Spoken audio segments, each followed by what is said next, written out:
বাংলাদেশ আহলে হাদিস যুব আন্দোলনের সভাপতি ছিল না, নাকি এখনো আছে? সেক্রেটারি এখন। আহলে হাদিস যুব আন্দোলনের সেক্রেটারি সাহেব মুজাফফর বিন মহসিন, বইয়ের নাম হচ্ছে তারাবির রাকাত সংখ্যা, একটি তাত্ত্বিক বিশ্লেষণ। একটি তাত্ত্বিক, এই বইটা পড়লে কত দলিল টলিল দেখে আপনার মাথা ঘুরে যাবে যে আমাদের এদেশের ওলামায়ে কেরাম বুঝি আপনাদেরকে ধোঁকা দিয়েছেন। আপনাদের কাছ থেকে আমি আরেকটা ফতুয়া প্রথমে নিয়ে নিই, ফতুয়া আপনারা দিবেন। কোন ব্যক্তি এসে যদি এখানে মঞ্চে উঠে বলে বুখারীতে জাল হাদিস আছে, মানবেন?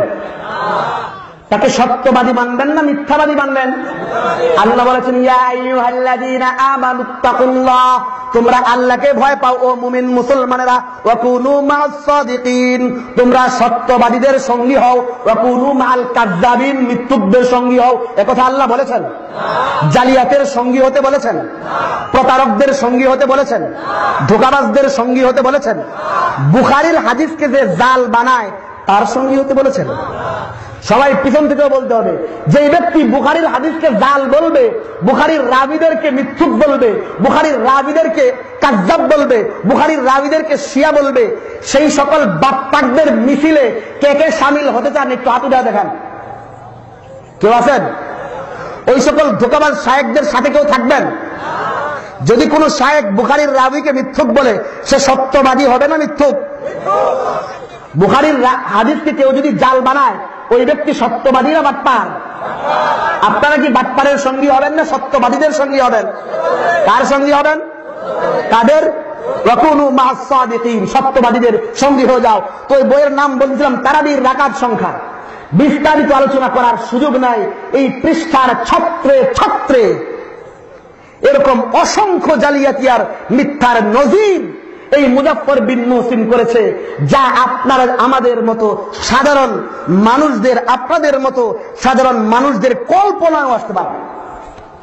আমি কয়েকটা নজির শুধুমাত্র আমি দেখাই, এবং এর যে কত প্রকার আহমকি আর বোকামি হাদিস সম্পর্কে আছে, এই ব্যাপারে আপনারা বিস্তারিত জানতে হলে আমাদের উস্তাদ মুহতারাম হযরত আব্দুল মতিন দামাত বারাকাতুহুমের নতুন লিখিত গ্রন্থ দলিল সহ নামাজের মাসাইল, যেটি মার্কেটে এসেছে 600 পৃষ্ঠার, ওই বইটা আপনারা পড়লে দেখতে পাবেন। যেই বইয়ের হযরত মুজাফফর বিন মহসিনের পোস্টমর্টেম করে ছেড়েছেন ইনশাআল্লাহ। এই বইটা আপনাদের সুযোগ থাকে, বইটা কিনবেন, দলিল সহ নামাজের মাসাইল, আমাদের উস্তাদ মুহতারাম আব্দুল মতিন দামাত বারাকাতুহুমের লেখা।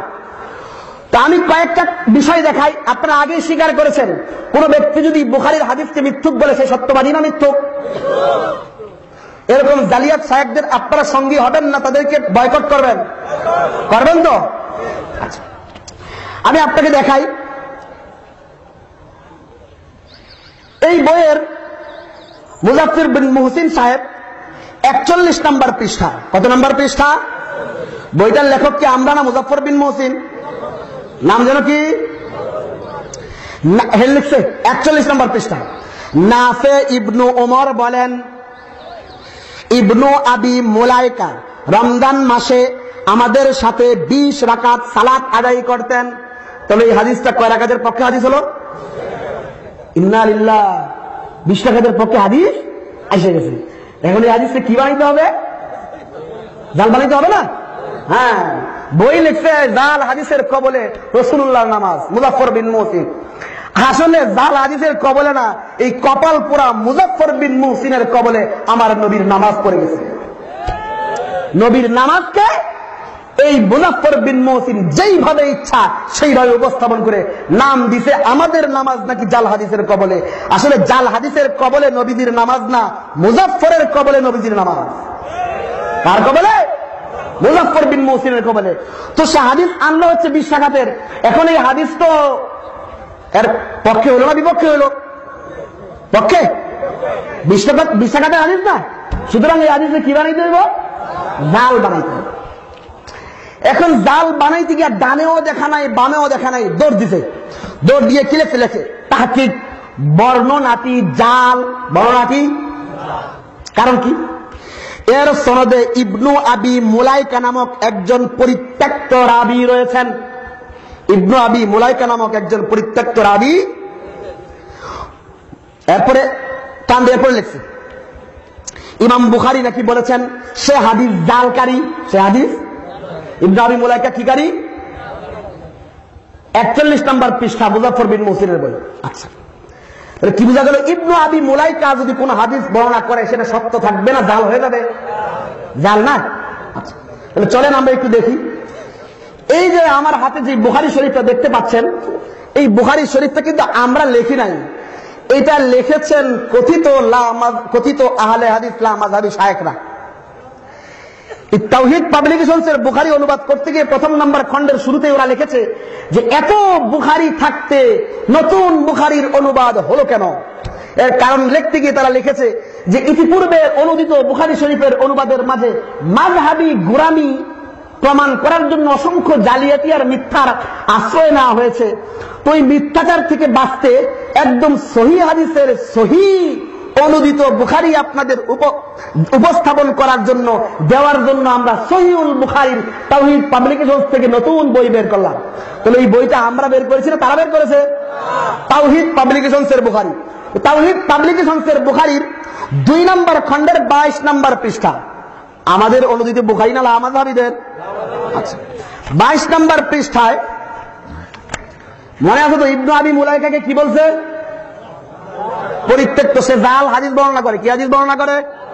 আচ্ছা, 22 নম্বর পৃষ্ঠায় ইমাম বুখারী রাহমাতুল্লাহি আলাইহি থেকে যে হাদিস এসেছে তার যে দীর্ঘ সনদ আছে এর এক জায়গায় ক্বালা আখবারানি আব্দুল্লাহ ইবনে উবাইদুল্লাহ ইবনে আবি মুলাইকা। ওই রাবী বলতেছেন যে আমার কাছে যিনি সংবাদ দিয়েছেন তার নাম আব্দুল্লাহ বিন উবাইদুল্লাহ বিন আবি মুলাইকা। অর্থাৎ এই হাদিসটা ইমাম বুখারী যার সনদে আনছেন এর মাঝে কে আছেন? ইবনে আবি মুলাইকা। ইবনে আবি আর ইবনে আবি মুলাইকা যেন কি করে? কি হাদিস যেন বর্ণনা করে? সহিহ হাদিস বর্ণনা করে। তাহলে সহিহ হাদিস যেহেতু জাল হাদিস বর্ণনা করে, তাহলে বুখারী শরীফের তাদের অনুদিত বুখারীর 22 নম্বর পৃষ্ঠার এই হাদিসটা সহিহ না জাল? কার বক্তব্য অনুযায়ী? আমাদের না মুজাফফর বিন মুহসিনের। তো যেই ব্যক্তি মুজাফফর বিন আর যেই ব্যক্তি বুখারীর হাদিসকে জাল বলে তাকে যেন কি ফতোয়া দিয়েছিলেন? সে সত্যবাদী না মিথ্যু? শায়েখ হবার যোগ্য না ডাস্টবিনে ফেলার যোগ্য?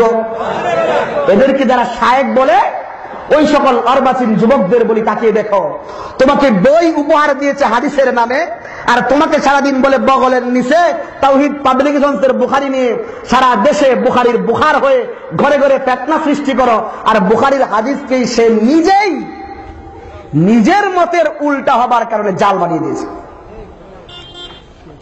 আল্লাহ। শুধু তাই নয়, এছাড়াও আরো একটা হাদিস আছে 2624 নম্বর হাদিস, সেখানেও এই ইবনে আবি মুলাইকা থেকে হাদিস এসেছে। তাহলে ওই হাদিস ও মুজাফফর বিন মুহসিনের বক্তব্য অনুযায়ী সহিহ থাকে না জাল হয়ে যায়? সহিহ থাকে। শুধু তা